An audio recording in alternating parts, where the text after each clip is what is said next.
Go. You ready? Okay. 'Twas the night before Christmas when all through the house not a creature was stirring, not even a mouse. The stockings were hung by the chimney with care in hopes that St. Nicholas soon would be there.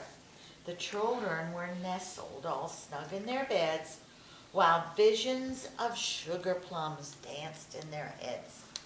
And Mama in her kerchief and I in my cap had just settled down for a long winter's nap, when out on the lawn there arose such a clatter, I sprang from my bed to see what was the matter.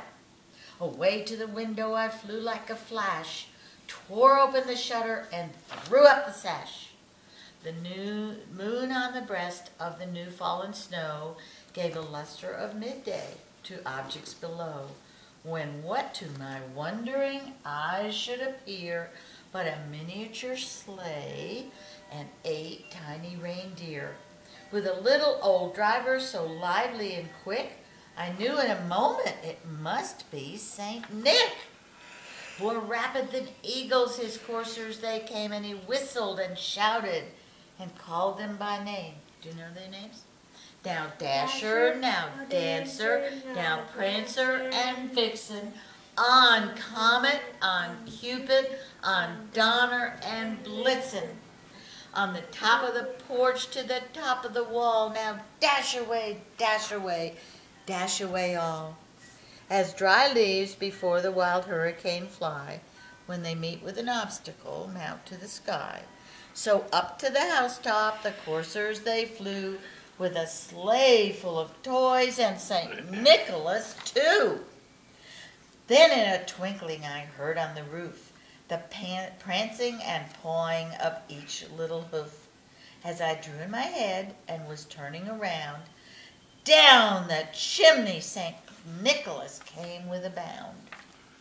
He was dressed all in fur from his head to his foot, and his clothes were all tarnished with ashes and soot. A bundle of toys he had flung on his back, and he looked like a peddler just opening his pack. His eyes, how they twinkled, his dimples, how merry. His cheeks were like roses, his nose like a cherry. His droll little mouth was torn up like a bow, and the beard on his chin was as white as the snow. The stump of a pipe he held tight in his teeth, and the smoke it encircled his head like a wreath. He had a broad face and a little round belly that shook when he laughed like a bowl full of jelly. He was chubby and plump, a right jolly old elf, and I laughed when I saw him in spite of myself.